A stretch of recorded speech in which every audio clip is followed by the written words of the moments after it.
We welcome you to another live edition of the Sports Box, brought to you by our sponsor, Showcase Sports in Hamilton.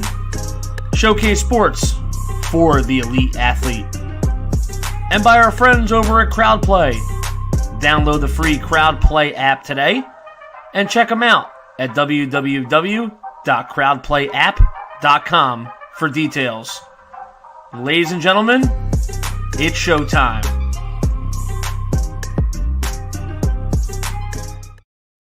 All right, welcome everybody. It's Friday night. As always, me and Noah are here to talk some sports, to get fired up and give you our take on everything going on in the sports world. So this week, Noah, we definitely have a little bit more in terms of football news and excitement as we do inch closer to the draft and the actual official start of free agency. At times it feels like it has already started, but all these deals that we're seeing aren't set in stone until the new league year does take effect.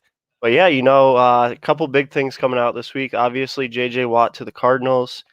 Big Ben kind of quietly being re-signed and locked down for at least this coming season, so he's going to have one more year in the tank. And another big thing that came out, earlier today, especially for my Chargers and a lot of teams around the league, honestly, is that cap will roll over from the previous league year. So there's actually a lot of teams that got a little bit of a boost in terms of cap space. Well, yeah, let's go right ahead and let's talk about J.J. Watt because I've been waiting to get your thoughts on that. Noah, did you see, him going to the Cardinals? And if not, what's your thoughts on that whole situation, Noah? Yeah, I got to be honest. It's definitely not a move I expected. I thought he'd want to go to a team that I think could win a Super Bowl right now. And I'm not saying the Cardinals can't win a Super Bowl, but do I see him as a true contender? I'm not too sure about that, but I do think it is a good move for him because they've always had a pretty solid pass rush. I think Chandler Jones is one of the most underrated pass rushers in the league. That guy's just an absolute tank. And to get another guy in the pass rush and J.J. Watt, who hopefully has something left in the tank, I think that could be a big boost for him. But did I expect them to do it? Certainly not. I thought, he might go to a team. I know I mentioned the Colts when we talked about it a few weeks ago. The Cardinals, last season, they had a good season. Obviously, unfortunately, it kind of fell off towards the end, finished 8-8, but they had a really good start. So it is a bit surprising to me because I thought he'd want to go to, at minimum a playoff team, but potentially a team that could win a Super Bowl. And instead, he kind of went to this team that, they're not bad at all, but they're trying to take that next step. And maybe J.J. Watt could give him that. But in my opinion, I thought he was going to a team probably where he could win a Super Bowl. Because when he was dominant for so many years, he was on teams that were not very good around him. And now that he kind of is older now, I think he needs a team that is more high quality because he can't do it on his own anymore. And to me, the Cardinals, I don't know. I just didn't expect it. I'd like to hear your thoughts on it. It kind of came out of left field to me, in my opinion. Yeah, most definitely for me as well. Now I'm going to go ahead and throw this comment up real quick here. Henry joining us from YouTube, which I believe makes him our first YouTube viewer ever. So that's pretty cool. Glad to have you here, man. He's asking, did J.J. Watt choose Arizona just because he wanted to reunite with DeAndre Hopkins? Obviously they were teammates for, several seasons. Was that, the deciding factor? Did that really draw him to the Cardinals very strongly? I don't know because I don't know how close the relationship is, but going off just kind of my gut feeling, I don't think so. I don't think that being J.J. Watt, that isn't the reason that you want to go to a team. I think that probably a big reason was staying local. He's still down there in the South. Arizona isn't too far away from Houston, so it's not really that huge of a move for a guy who spent his entire career down in Houston. He loves the city, he loves that community. So he could probably potentially still be staying in Houston and just traveling back and forth for, his job with the Cardinals. Did I see it coming to the Cardinals? No, Noah, honestly, not at all. They weren't one of the teams that I had on my radar personally. And, I just want to go ahead and somebody actually enlightened me earlier on his exact contract details. He has 3 void years on the back end, which allows a $12 million signing bonus to spread out the maximum of 5 years, meaning that in 2021 he'll only count for $4.9 million against the cap. So on the Cardinals side, absolute stellar signing by them. They really worked the contract just right to, add a piece to a team that was a few pieces away from playoffs. They started off red hot. We were wondering, hey, could these guys, pull off some miracle here and win the division? Or if not, they're probably going to be in there as a wild card spot. And, they kind of fell flat on their face in the second half of the season and, came up short. Kyler Murray showed a lot of improvement. So did he go to a good team? Yeah, most definitely. I still wouldn't say that they're a Super Bowl contender just by adding JJ Watt. I think they need a little bit, more to add to that team. But by no means did he go to a terrible team for a ton of money. Um, so, just somebody who roots for JJ Watt, I'm kind of happy with the situation he did get. I kind of wish he would have went though to a team like the Packers or the Colts or even the Buffalo Bills, somewhere where he could have, had a really good chance at winning a ring. But at the end of the day, it's a very personal decision for him, and I got nothing against him for choosing to go the Cardinals now.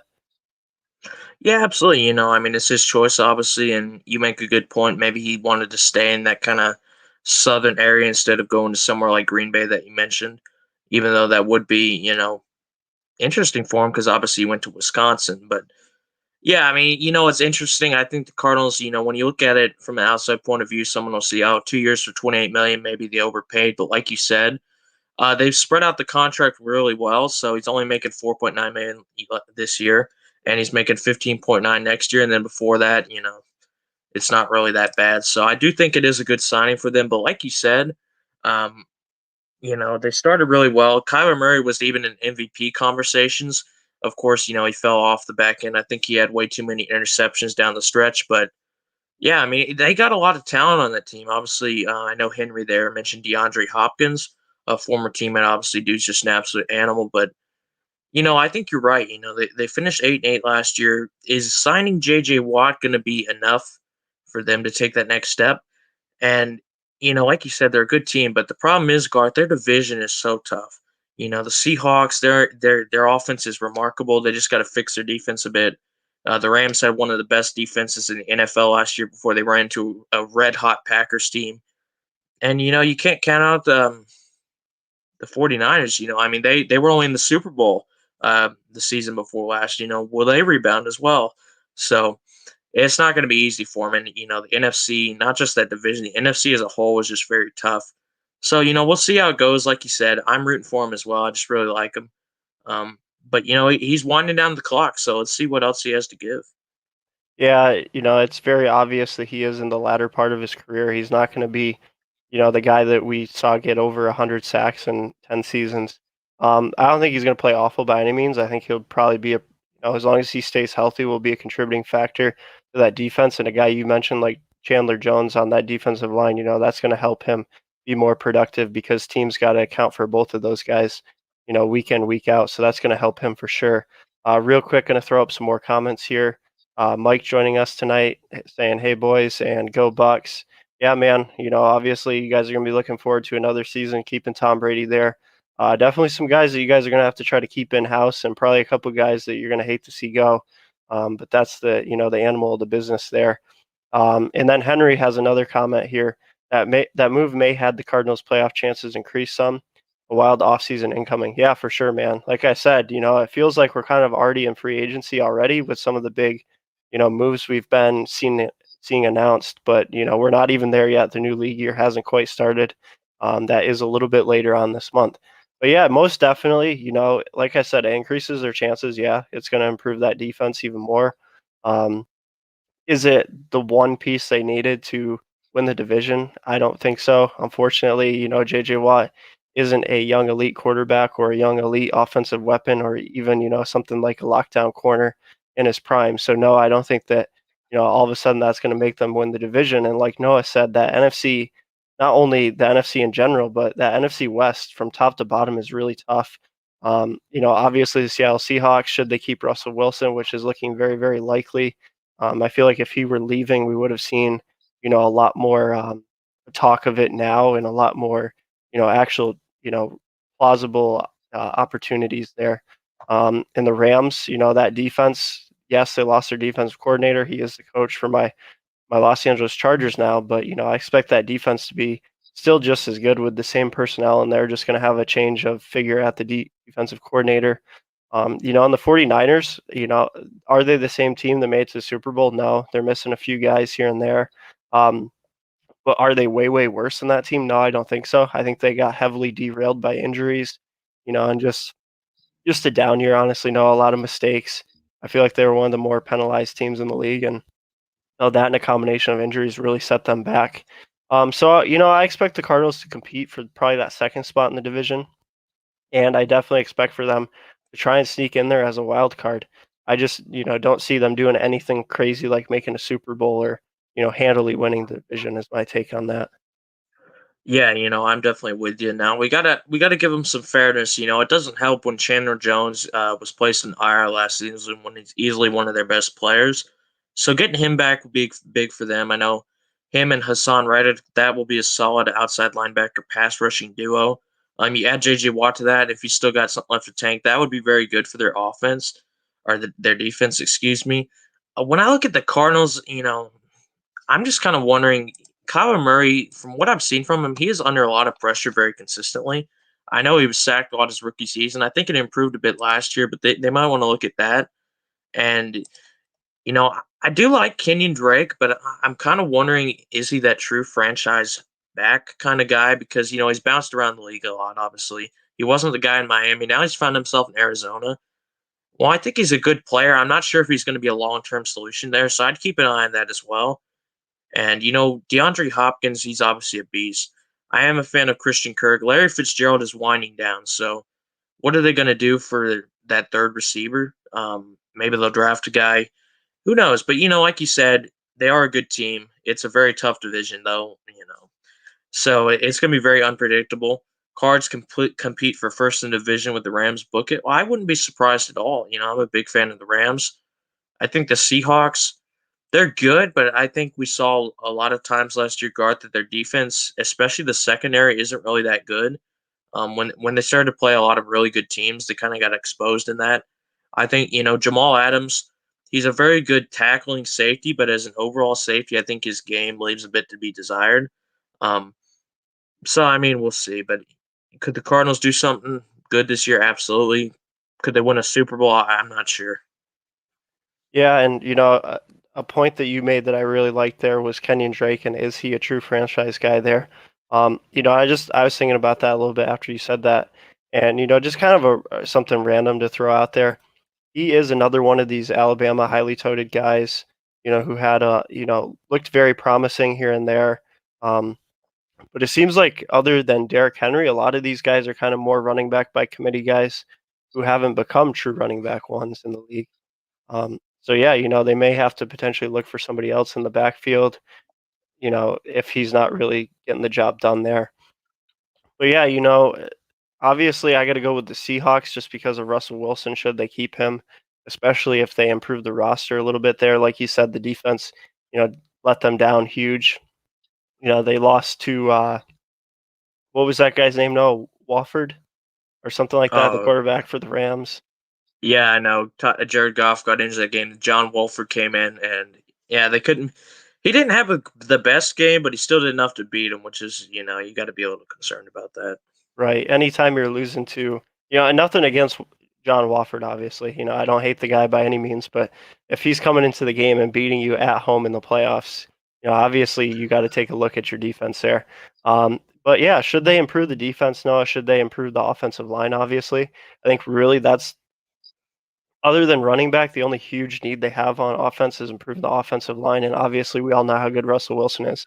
So it's going to be very tough competing for that division. And as we all know, if you want to make the playoffs, the best way to do it is win your division. But with that said, let's shift gears here. A guy who seems like he's been in the league forever, just like guys, like Tom Brady, Ben Roethlisberger. He gets signed to a deal. I forget the exact numbers, but he is locked up for sure for this season. He's going to be coming back for the Pittsburgh Steelers, coming off a year where he looked really, really well. Me and Noah every week seemed like we're talking about how good Big Ben was looking and how well he rehabbed from that injury and was throwing the ball. Except for that huge playoff breakdown, he had a very good season. And if we can see that same Big Ben this coming season, which I wouldn't doubt, they're going to be formidable. I think they have a lot of holes on their roster that they need to fill, especially due to the cap situation there in Pittsburgh. They're going to have to let, quite a few guys go, especially some veteran leadership, like Villanueva on the offensive line, who seems like he's kind of been a staple of that unit for a really long time now. But yeah, what are your thoughts on that, Noah? Do you like the deal? You think keeping Ben for another season is good for them? And, what are kind of your expectations out of him and the team as a whole coming into next season? Yeah, I got no problems with the move. He's been there for so long. He's been done really well for them. Last season I thought he started off really well, and unfortunately towards the end it kind of started to spiral downward for him. I know in that playoff game, in fairness to him, that game was kind of doomed from the start because I remember literally the first play of the game, the center snapped about 20 feet over his head, and the Browns scored a touchdown. So he threw for 501 yards, 4 touchdowns, and 4 interceptions in that game. Probably one of the craziest stat lines I've ever seen. But yeah, I think the problem with the Steelers is that they have a lot of guys that need to get back, like you said, Garth. I'm just looking at their free agent list real quick right here. They got a lot of key guys over here. I know you mentioned Villanueva, but I'm looking at guys like Bud Dupree, one of their best pass rushers. He was due 15.8 million last year, so that's a key guy they need to get back. Um, Mike Hilton, I know he's a key member of their secondary. Obviously, Juju Smith-Schuster, he only made 1 million last year. If they want to keep him, they're going to have to pay him. So they got to think about what they're going to do. James Conner as well. He only made 800,000 last year. Do they want to keep him as their true franchise running back? I'm not too sure about that, but I do think it's a good move. And David says here, Ben Roethlisberger willingly reduced his pay to 14 million from 19 million in this final year of his contract and spread the cash payment through 2022 per source. It lowered the cap hit by over 15 million. Also, the team can make the right moves to be as competitive as possible this season. So I think that is a really good move by Ben Roethlisberger to do that because, like I said, they have a lot of key guys. They have to re-sign. And just looking at their cap space real quick, um, they have about 3.6 million left after that. So that let's see what they do there. But do I think it's a good signing? Absolutely. He's always been a very good quarterback, and even though he only turned 39 3 days ago, I still think he's got a lot left in the tank, especially for a guy that's taken so much punishment. You got to give that credit. He has taken a lot of hits in his career, and yet he's 39 years old and he wants to come back and play some more. It's really impressive to me, actually.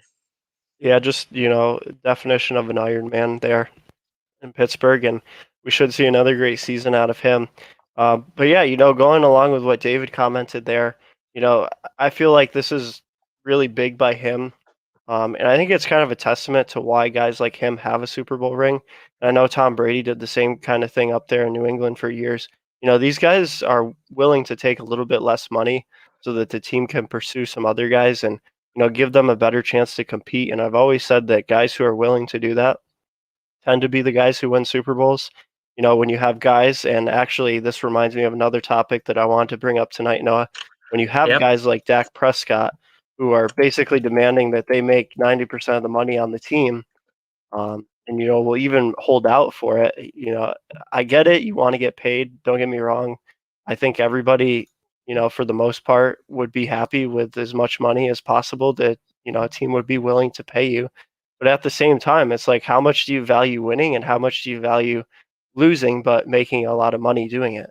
And for me personally, and yes, I don't really have the greatest perspective to speak on it because I'm not in the NFL. I'm not, in contract negotiations over millions of dollars. But I would like to think that for me personally, I'd be willing to take a little bit less money to have a greater chance of winning a ring.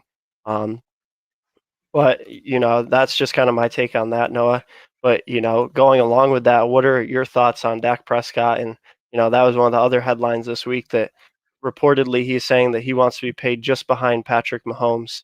And we'll see as the season goes on how serious he is about that. And is he willing to hold out over it? And will he show up to training camp and all that kind of nonsense? Yeah, I'm glad you mentioned that, actually. I was just about to mention that myself, so you kind of beat me to it. But yeah, it's just, it's really tough. I do like Dak, don't get me wrong. I'm kind of rooting for him after what happened to him, with that horrific injury last season. It was just, not good. But You got to be realistic with this. And I know the market, you have to pay players according to the market. Um, but the fact is, if he wants to be paid around the same amount as Patrick Mahomes. Patrick Mahomes, I don't have the exact numbers. I think it was something like 10 million, or excuse me, 10 years for 507 million. So you're talking about paying a guy like Dak Prescott, who, all due respect, um, is at his best. I'd say probably, a top 15 or something quarterback. He's never been a guy that I see as elite. I think he's pretty good, but he's never a guy I've looked at and said, oh, yeah, he's great and stuff like that. And, just looking at the top contracts, you got Patrick Mahomes averaging 45 million a year, Deshaun Watson averaging 39. So if he wants to be paid just under Patrick Mahomes, you're talking about 42 or 43 million, I'd say. And obviously you have to talk about the years left as well. How many years does he want? Excuse me. And the problem is, Garth, they don't have a lot of cap space to do it. You look at it and say, yeah, they have 20 million in cap space, but if you have to give a quarterback, 40 million, you're going to be well under the cap. And they got some players they're going to have to pay in a few years. CD Lamb, I think he could be a superstar and stuff like that. And I think another problem is I don't want to, it was fine when he signed it, but I think the Zeke Elliott contract makes it really hard for them because he's getting paid a lot of money, and last year he severely regressed. So I think, and I'm not a big fan of Jerry Jones, but I can understand it here. You don't want to pay 40 to 42 million for a guy who's coming off a horrific ankle injury like that. And I'm rooting for him to get his money and all that. Nothing against him at all, but you got to be logical about it. If something like that happens, you're going to be, as a team owner, very skeptical. And I think it's very unfortunate for Dak that he took franchise tags for so many years, and he wants his big payday. And I don't know what you want, man. I think you got to temper your expectations a bit. I know you want to make your money, but I think you make a good point, Garth. You only need so many millions to get by. Um, what's the difference between, say, 40 million and maybe 20 million, something like that? I think that could set you up for life, your family and stuff like that, and you could get a lot more cap space to make your team better. When you look at a lot of the top quarterbacks in terms of cap space or cap hit that they're taking, you see guys like Deshaun Watson making 39 million. Texans are not good. Mahomes and Wilson, and Rodgers, they're kind of exceptions, but then Jared Goff, you got Kirk Cousins, Carson Wentz, and the Eagles last year. Unfortunately, my guy Matt Ryan, Jacoby Brissett. I didn't even know he was making that much. Jimmy Garoppolo, Matt Stafford, who obviously was on the lines. There's a lot of these quarterbacks. They make a lot of money, but the teams aren't good. And I'm not blaming them for that. But if you break the bank on a quarterback and you don't have enough cap to put a team around him, it's not going to work out for you. Yeah, and I'm glad that you mentioned that, Noah, because that's definitely a trend that I've noticed as well. It seems like, the quarterbacks that are paid a ton, with exception for a few guys, don't seem to have the best teams around them and don't seem to be winning all the time. Um, and then a comment from David, and obviously injuries suck. I don't wish them on anybody. They're extremely hard to overcome, especially when you're playing a professional sport. But I got to agree, it's going to be a little bit hard for not only the Cowboys but any team in general to pay somebody top dollar when they're coming off such a major injury, because you just don't know for certain until he plays a whole season. Is he going to be as good as he was before, or is this going to severely limit him? And maybe we'll see a fall off in his career. Um, but the other point that I want to make there, Noah, and you talked about Patrick Mahomes' contract, is the insane money that he's making. Keep in mind that he got that contract and he got that money after winning an MVP, after winning a Super Bowl, not before. So that's another thing as far as leverage goes with Dak. Has he been good? Yeah, most definitely. I feel like he probably gets a little bit more flack than what's deserved, but has he been MVP caliber? Has he, have you watched him play and go, wow, if this team was a little bit better, he could win them a Super Bowl? No, I haven't seen that out of him. So as far as I'm concerned, if I'm a GM, if I'm a team owner, do I want to keep him? Yeah, absolutely. Do I want to pay him just shy of Patrick Mahomes and potentially more than Deshaun Watson? Absolutely not. I'm not doing it. Um, so we're gonna have to see how that pans out there. And another young quarterback in kind of the same shoes as him is Lamar Jackson. It hasn't really been headline breaking, all these huge articles written about it, but it seems like he's also now joined on the bus and he's saying, "Hey, I want more money. Give me my money, lock me down for, the future." And, he's kind of in the same exact position. Has he been good? Yes, most definitely. Has he been MVP caliber? Yeah, he did win one. But, has he done that every season? Has he gotten them to a Super Bowl? No. But with that said, I did see a very interesting fact or stat rather. The Ravens have not had a 1,000-yard receiver in quite a few seasons. Um, do I think that all of a sudden makes Lamar one of the best passing quarterbacks in the league? Absolutely not. But definitely they should be trying to get some wide receiver help in there. Um, but what are some of your thoughts on that, Noah, as far as Lamar in a very similar situation to Dak and wanting more money?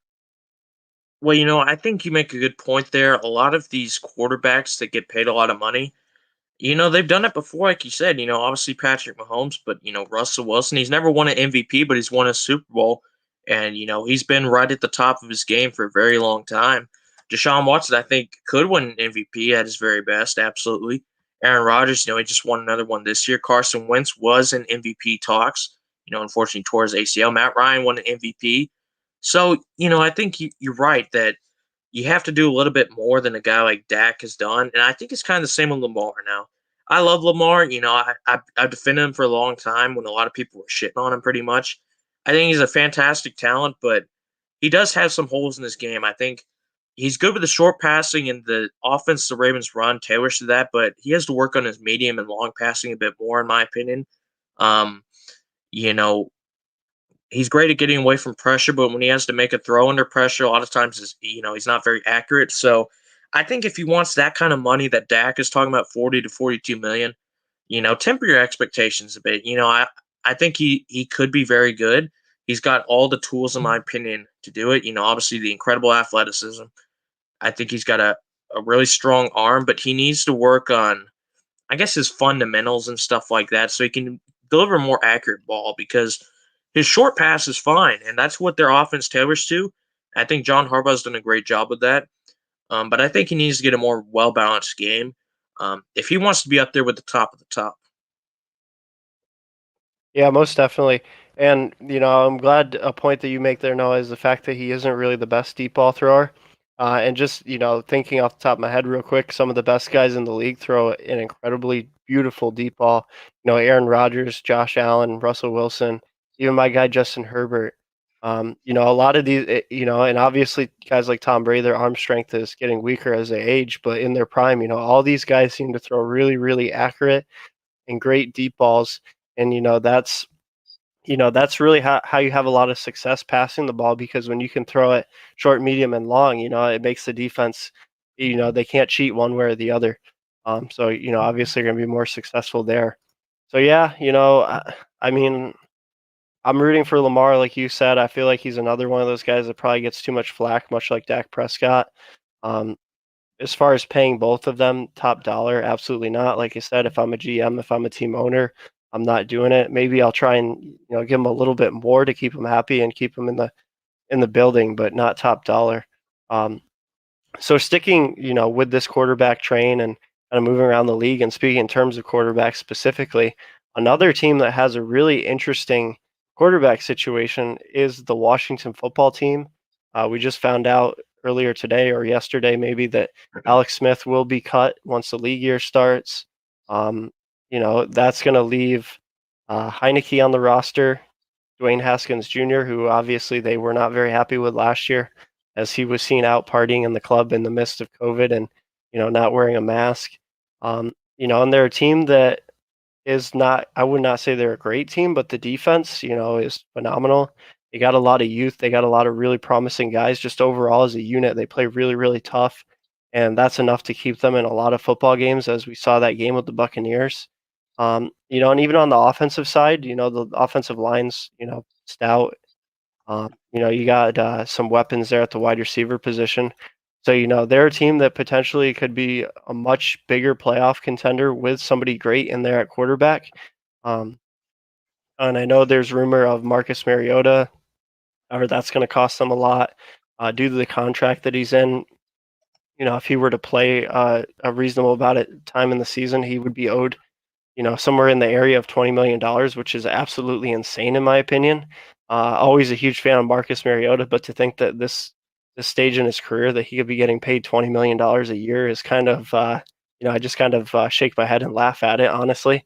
Um, and also, I guess there's rumors of Sam Darnold potentially going there, although that trade may be hard to make happen. But what are your thoughts on both cutting Alex Smith and maybe who should they target? Do you see them going after somebody? Do you see them drafting somebody? Do you think that they try to stick with Heineke or Haskins? What are your thoughts on that one, Noah?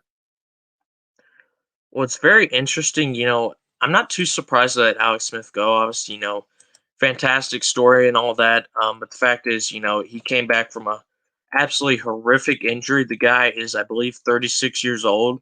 And, he played last year. He did okay, but it wasn't, anything spectacular. So, I can understand that. And, the thing is, Garth, the fact that they cut Dwayne Haskins, he's over in Pittsburgh now. They really don't have anyone left on this roster. Obviously you mentioned Heineke.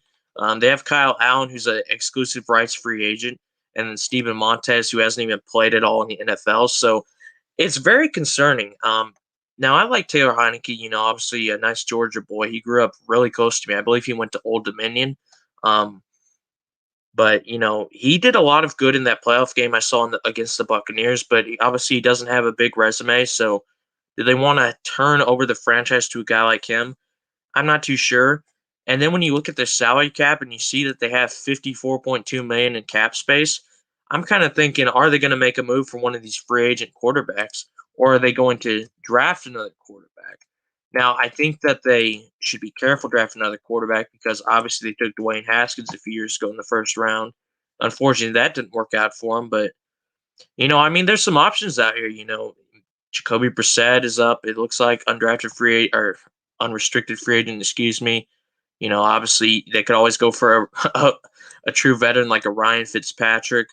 I don't think they'd go for a guy like Dak or anything like that, even though he is a UFA. It says, but they've got some options out there if they want to get a guy. Andy Dalton if they want a veteran stuff like that.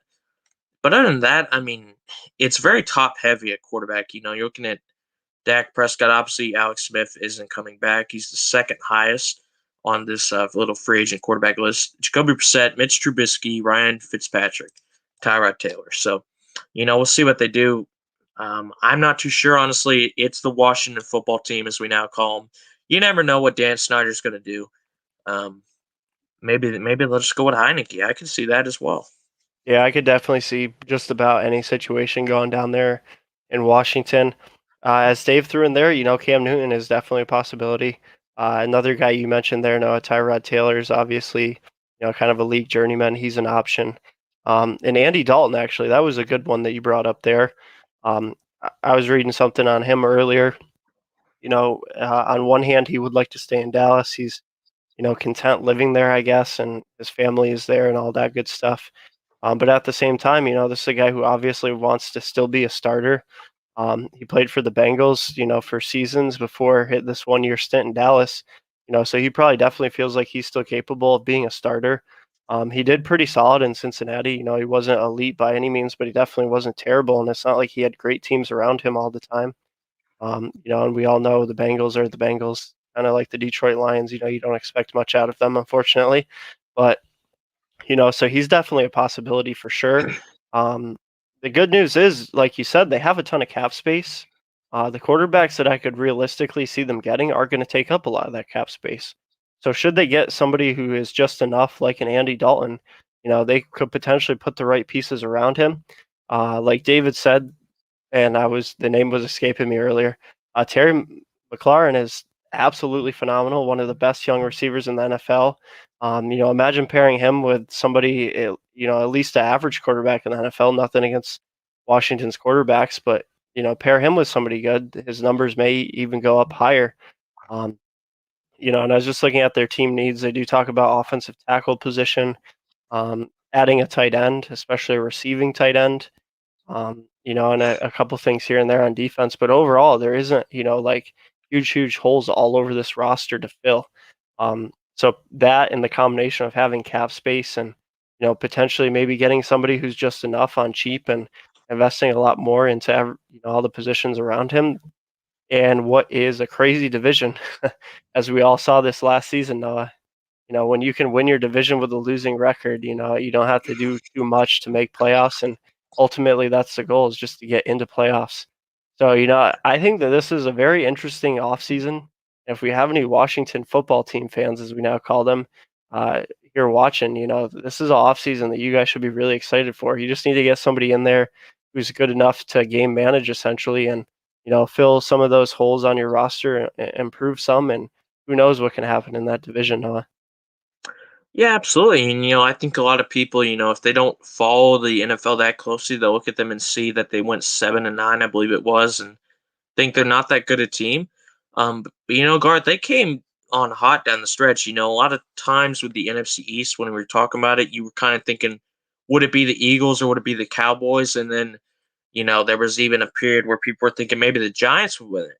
And then I think the team that got the least spotlight of all, the Reds or the football team, excuse me, they won the division. They played the Super Bowl champion Tampa Bay Buccaneers very hard in that game. Unfortunately, they didn't pull it out. But their defense is absolutely loaded, especially on the defensive line. The defense line is one of the best in the NFL. I'm glad David mentioned Terry McLaurin. And you know what? All that cap space. Imagine if they got, say, a guy like Chris Godwin or Kenny Galladay to go on the other side of Terry McLaurin. That would be absolutely incredible for their offense, especially when they have a really young running back, Antonio Gibson, who scored 11 touchdowns last season as a rookie. He could be really good in the league as well. So if they could get, and their line isn't even bad either. Brandon Sheriff, first team All Pro last year. They have some pieces there as well. So I think if Washington could get, say, a respectable quarterback, he doesn't have to be, he's obviously not going to be an elite guy, but if they get someone in there who can do well for them and maybe get another receiver to go beside Terry McLaurin, I think you've got a sneaky 10-win team here, Garth. I'm going to be honest with you. This team has a lot of potential. A lot of their really good players like Chase Young, Antonio Gibson, and McLaurin, they're really young and can only get better. So, yeah, I think they could definitely be a dark horse. Yeah, and just kind of running possibilities through my mind there. One thing that I thought about is one name that we did not mention that's potentially going to be on a different team, as he will be set to be a free agent. Ryan Fitzpatrick. It seems like he basically goes to any team he feels like going to and plays really well for part of the season, and then gets benched for somebody else, and then comes back in towards the end of the season and then starts lighting it up again. But one possibility for this Washington football team is, maybe say you pursue Ryan Fitzpatrick, sign him on a very cheap veteran deal, and you draft somebody who can sit behind him that you really like and get groomed. That's always a great possibility for them. Um, Basically, I feel like if you don't get an elite quarterback, as long as you don't spend a lot on somebody, that's kind of best case scenario for them. And like I said, just improve some positions around the team, like you said, Kenny Galladay, Chris Godwin, potentially. Another guy that unfortunately for me might be heading to free agency is Mike Williams. I think for us, that really comes down to how much money he's going to be asking. I feel like if he's going to want, pretty high dollar amount, we're not going to pay it. But if he's willing to sign for a little bit less, we'll keep him. Unfortunately, even though the numbers haven't always been there due to some injuries, I feel like he probably thinks that he's good enough to be a wide receiver one on certain teams. So I feel like it's very plausible that he'll want a decent amount of money, and we won't get to keep him. So, that's another guy that they could end up having there in Washington, who's a phenomenal deep threat, jump ball guy. Hate to see him go, but it is what it is. That's the business of the NFL. And another need there that we mentioned was tight end, and another potential guy they could get from my team is Hunter Henry. Um, like we said last week, no, unfortunately, the franchise tag for this season is 12.7 million, I believe, approximately. And like we both agreed on, you're not going to be paying Hunter Henry that much. You shouldn't. They might do it anyways, but I wouldn't. And speaking of franchise tags, Noah, somebody else in the league used their franchise tag already this season, and that was the Denver Broncos. Um, you know, kind of. Definitely on a good player, don't get me wrong. I don't know how I feel about this whole franchise tag thing in general. you're basically paying a lot of money to keep a guy for one season, and instead of locking them down to a deal. Um, but yeah, Justin Simmons, safety, Denver Broncos, phenomenal player. He's in his sixth season. With the tag, he's expected to make 13.7 million. So I might be even off on that 12.7. It could have been 13.7 this whole time. Phenomenal player. What are your thoughts on that move by the Denver Broncos now? Well, I think he is a very good player, like you said. He's been a bright spot on a lot of Bronco teams, in my opinion, that haven't been very good. Obviously made the Pro Bowl last year at 5 picks, so I think he is a good player.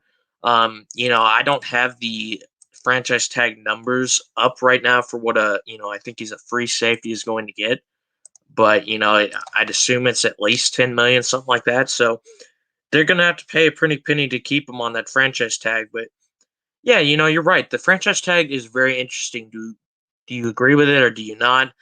It's very weird. And I think the problem with the franchise tag a lot of people have is that a lot of owners will use it um, basically when they don't want to sign someone long term, but they still want to keep them on their team. And, they have no other choice but to give them a franchise tag because they're not going to want to willingly take a 1 or 2 year contract. They want to get paid and get long term security. And I think why a lot of people hate the franchise tag is that, say, Dak Prescott, he gets franchise tagged. What if he, God forbid, if he fractured his vertebrae or something, he's never going to get any more money ever again. He's never going to play again. But, they waste a lot of years, say, franchise tagging these people. And then when they get hurt, they don't want to re sign them. And I think that's why a lot of people dislike it because, you can tell why teams do it. They don't want to sign these people long term because they might get hurt. And, you understand it. That's the unfortunate business of it. But, when you do it to a guy, and, I know Justin Simmons, this is his second straight year getting the franchise tag. I think they're going to keep on doing it to these players until, okay, maybe their value will drop. Maybe they'll get injured so we don't have to pay them a ton of money. Um, it's very weird. I don't know if I'd say, oh, get rid of the franchise tag, but I think they should put a restriction on. I don't think you should be able to franchise tag a guy like two or 3 years in a row. I think that's pretty ridiculous. I think you should only be able to use it once at least, or just get rid of it altogether. I'd be interested to hear your thoughts on it because I know it's an interesting conversation. I can kind of see both sides of it. So, what do you think on it? Yeah, I think you make a very good point there, Noah. I think that I think there's definitely a purpose to it existing for sure. Um, I think that they go about it very fairly because it is based on the top five salary at the position. So it's not like these guys are getting lowballed or hit, with a very low contract for their position. Um, as far as the whole, should they be allowed to do it 2 or 3 seasons in a row to the same player? Absolutely not. I feel like you should get one tag per player. So, say Simmons specifically, I feel like they shouldn't have been able to tag him 2 straight seasons in a row. I feel like at that point, you either got to let him go and get paid by somebody else, or you got to pay him yourselves. Because I feel like it just, like you said, it isn't fair to the players. They're at a really high risk of injury. Obviously, the past few weeks have been really hard on us with people that we've lost, specifically for me, Vincent Jackson. We're seeing firsthand how serious CTE is and, how drastically it impacts players, especially after they've left the league and the NFL and fans kind of forget about them. Um, and obviously, a lot of times we think about the money that these guys are making in terms of just themselves, but the reality of the fact is there's a lot of players, and I've always been a firm believer and always brought this up. There's a lot of players in the NFL that make a ton of money, but at the same time, they give a lot back. How many times do we hear about these people who are nominated for like Walter Payton Man of the Year? And you see all these fantastic stories about how much they're giving back to the communities and people who, are really, really struggling. And then just also how many people are dependent on them. A lot of these guys come from, really crappy backgrounds, really bad situations in neighborhoods, and they're like the one shining spot in their whole family, and they have their whole family dependent on them.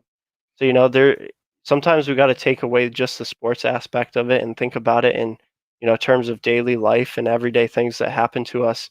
And you got to remember that this money, ultimately isn't just going to this one player. It's going to communities, going to their own family and other families. So, that's kind of my thoughts on it. I don't disagree with the franchise tag altogether. I don't know that we need to get rid of it per se, but I just feel like we shouldn't allow teams to franchise tag a guy over and over and over again.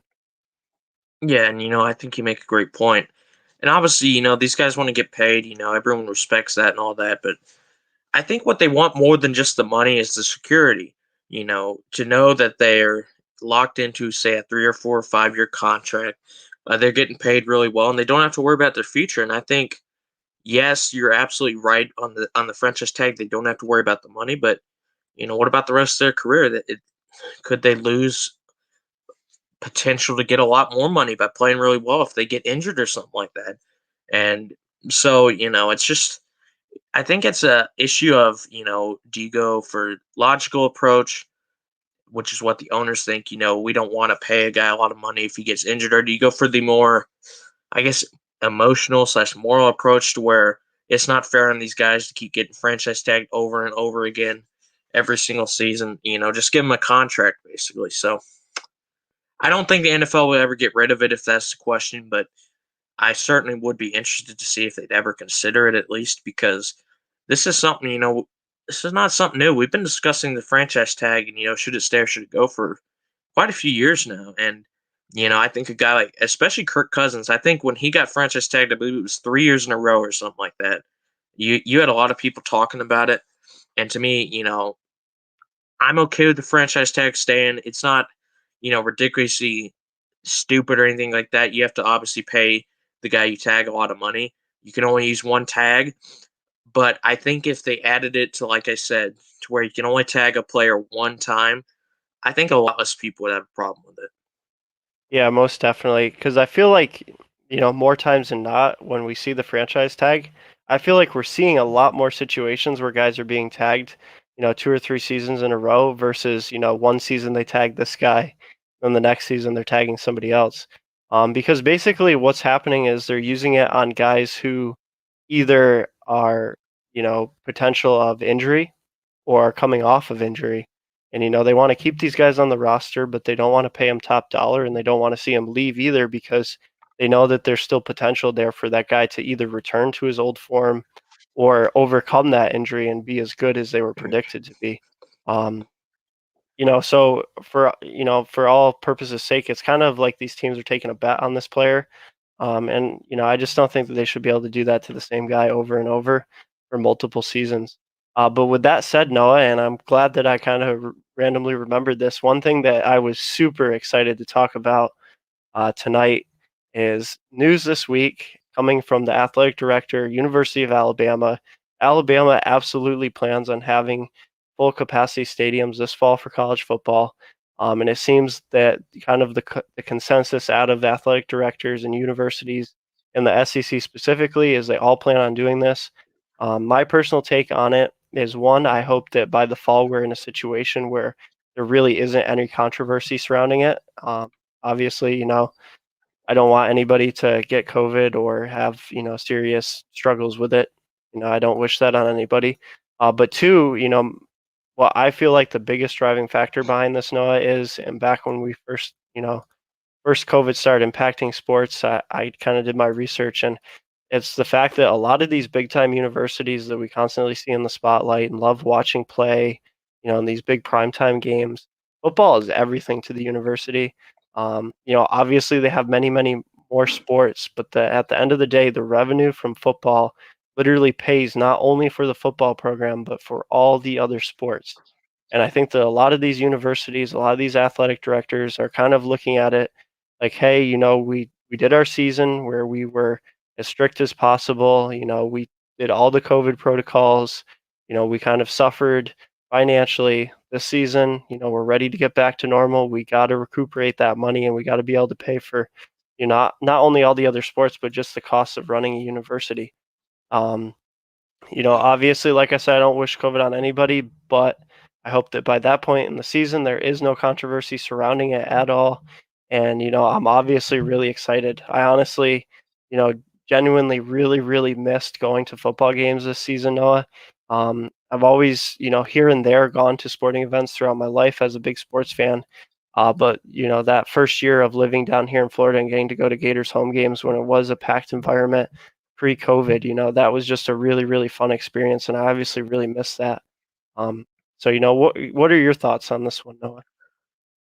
I'm not too opposed to it, mainly because, Garth, obviously the vaccine is starting to get released. And I think that changes everything because, just looking at the quick CDC stats here, we have 54 million people which have at least gotten one dose in the United States and 27 million people that are fully vaccinated. So I think a lot of the fear about COVID is, obviously it spread really fast. Unfortunately, a lot of people were dying, not because it was, extremely deadly or anything like that, just because it was spreading to so many people.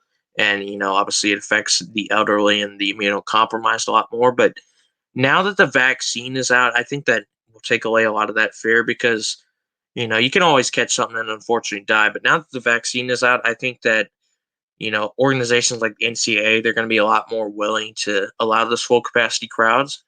And with the vaccine there, there'll be a lot less risk. Obviously, vaccines are great, but they're not a gift from God. You can still catch it, and unfortunately, a lot of people or some people will still die. But they want to get back to the full stadiums, and the fact is, eventually it's going to happen. And I think now that the vaccine is out, it's a lot more understandable. I just say, be careful. If you want to go to a football game, just know there is a slight risk, even with the vaccine out. You could still potentially get it. Just be careful, I'd say. But I got no problem with it at all.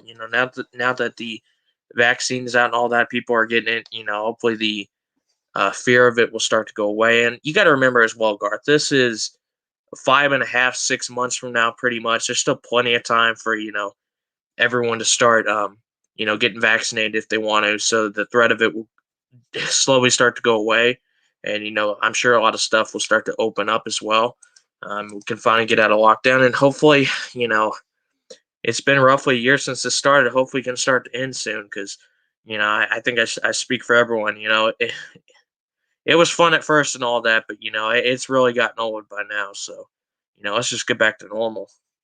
Yeah, I'm pretty sure that all of our viewers, agree that yes, there is definitely risk still, but they're ready to get back to normal life, and especially for our avid sports fans, I know they want sports back to seeing fans. I'm going to stick with college football here for a little bit, but one other thing, real quick, Noah, is that, and I sent you the link there. I believe it's the 13th or the 14th, somewhere right in there.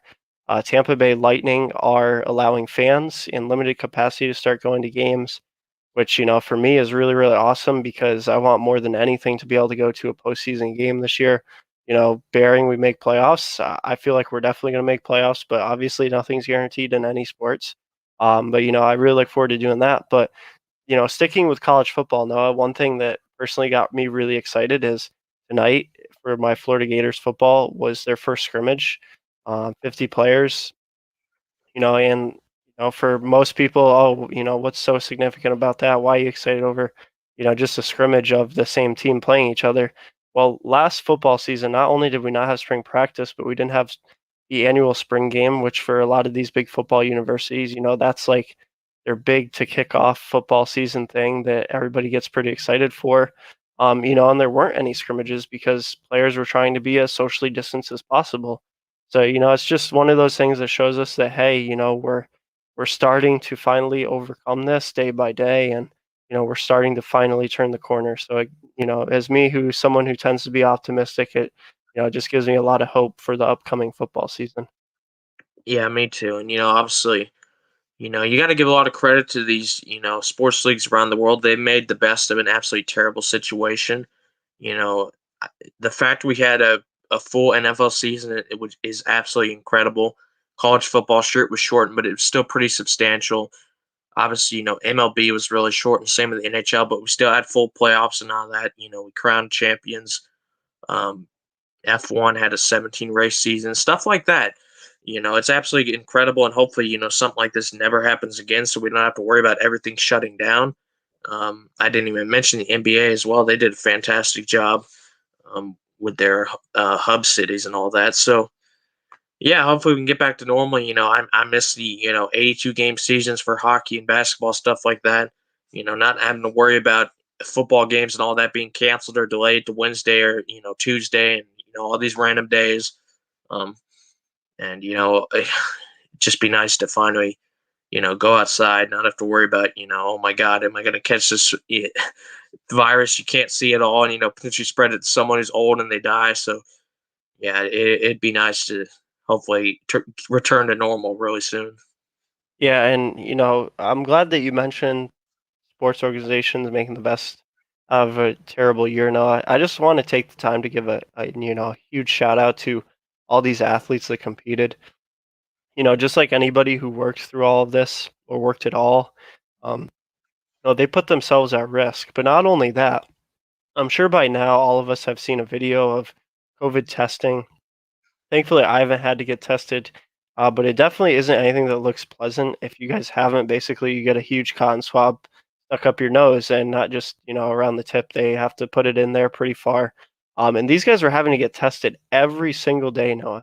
And guys like the NHL who had to play in the bubble, they were separated from their friends and family for weeks or even months at a time, all just to play a sport and give us some enjoyment and a tough time. So I just hope that everybody, whether they agree with sports going on or not, give some appreciation to those guys who, by no means had to make, huge, huge life changing sacrifices. But yeah, they had to sacrifice. So it just, big appreciation to them from me, Noah. Yeah, absolutely. I'm right there with you. Obviously, did they have to sacrifice as much as, say essential workers or medical care guys? Of course not. But you're right. They were still oftentimes separated from their friends and family. They're stuck in a bubble and all that. They can't see anybody, and they're out working just like anybody else. Obviously, it's very different, but it's still their job pretty much. They're doing their job. They're subjected to this virus which they could catch and spread to someone else who's far more vulnerable to it. Um, but they went out there. They all did a great job. I think the sports organizations did a great job organizing it all. Obviously someone was going to catch it. You couldn't prevent that. Stuff would be delayed and all that. You had to accept that. But the fact that everyone was at least to have some form of season and some form of conclusion, with everything that's going on, was really awesome to see. It was incredible.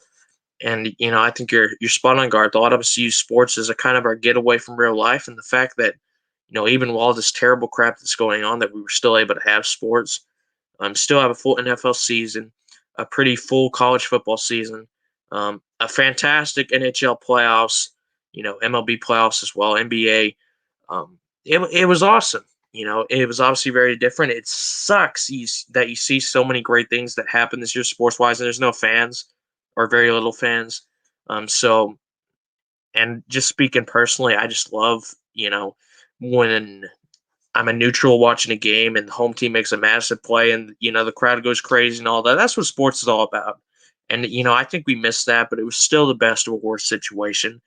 And I can't wait until we get back to August and September, and you're watching college and NFL football, and these stadiums are packed and going wild, and hopefully the level of play will be higher than it's ever been. I'm just really excited. Yeah, thankfully, sports is something, that brings us all together regardless of, creed, race, religion, ethnicity, any of that kind of stuff. Like you said, it's really awesome to see home crowds just going nuts and see all those people in there. That's definitely, like I said, something that I miss about going to Gator home games is just the unity and being around so many other people that are so excited and passionate to be, watching and doing what they're doing.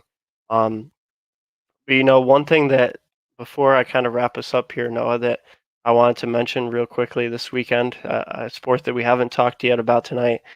Tomorrow night, Supercross, Daytona. Yes, the Daytona. They build this huge, massive track on the infield.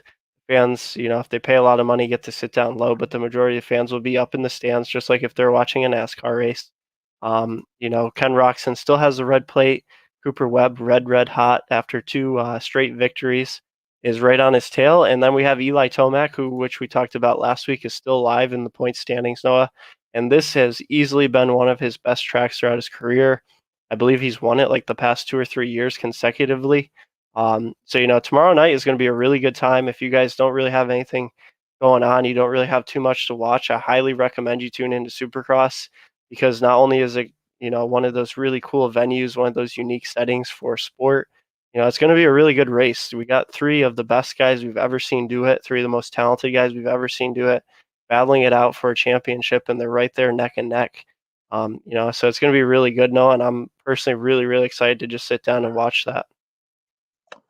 Yeah, absolutely. I'm glad you mentioned that Eli Tomac has a good record at Daytona because I just wanted to pull this up real quick to give everyone an idea. Last year at Daytona, um, the podium, funnily enough, Eli Tomac first, Ken Roczen second, and Cooper Webb third. Very coincidentally, the three guys that are fighting for this title right now. Obviously, Ken Hayes got a 6 point lead over Cooper Webb, who's just been absolutely killing it lately. But you can't count on Eli as well. He's the defending champion. He needs to win a race that he's had a lot of success at in the past.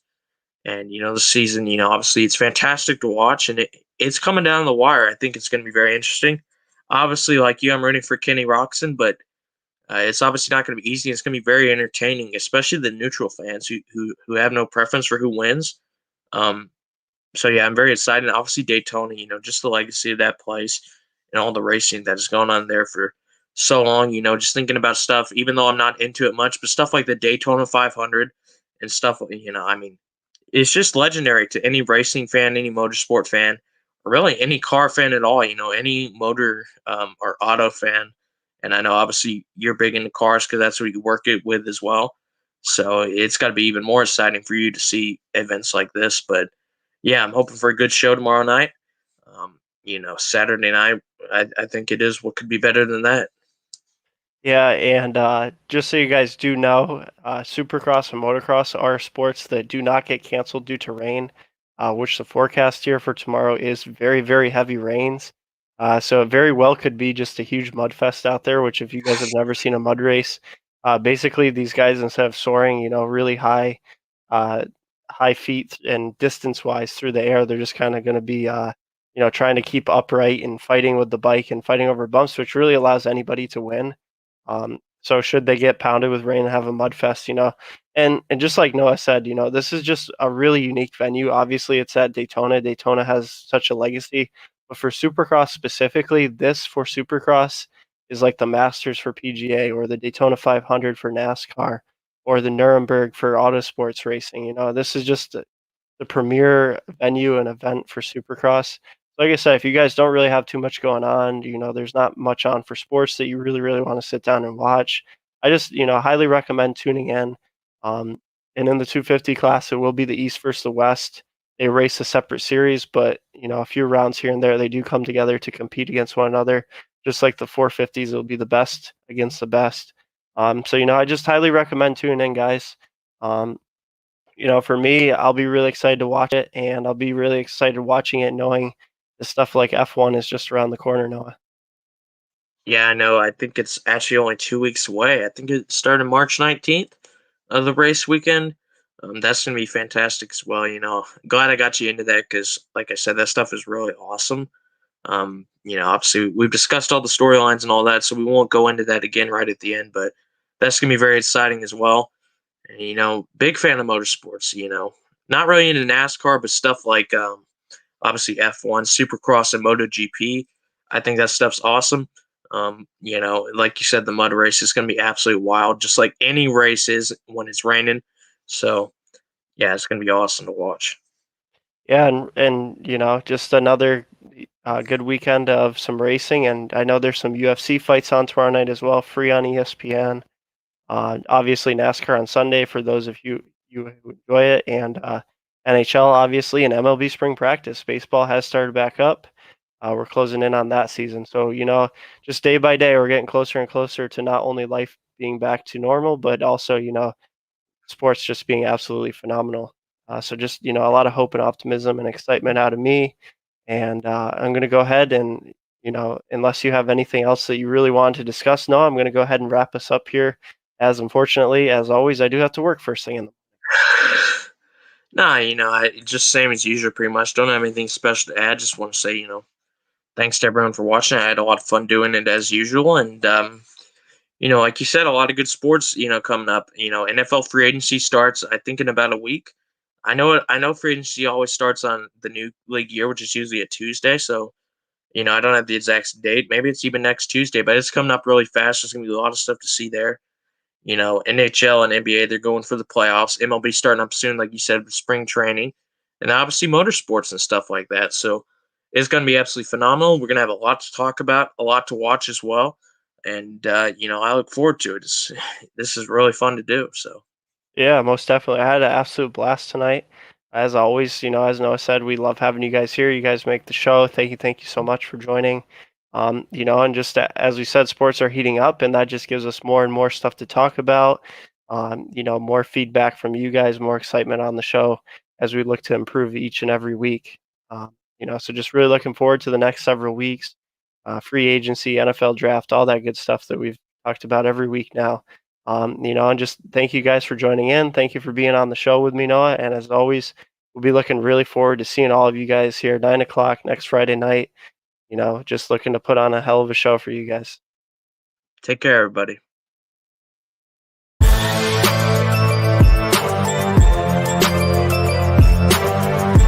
Thank you for watching this episode of Sweet Tea on the Sports Box. Please remember to follow us on all of our social media outlets. On Facebook at Sportsbox Show, Twitter at Sportsbox Show, Instagram at The Sportsbox Show.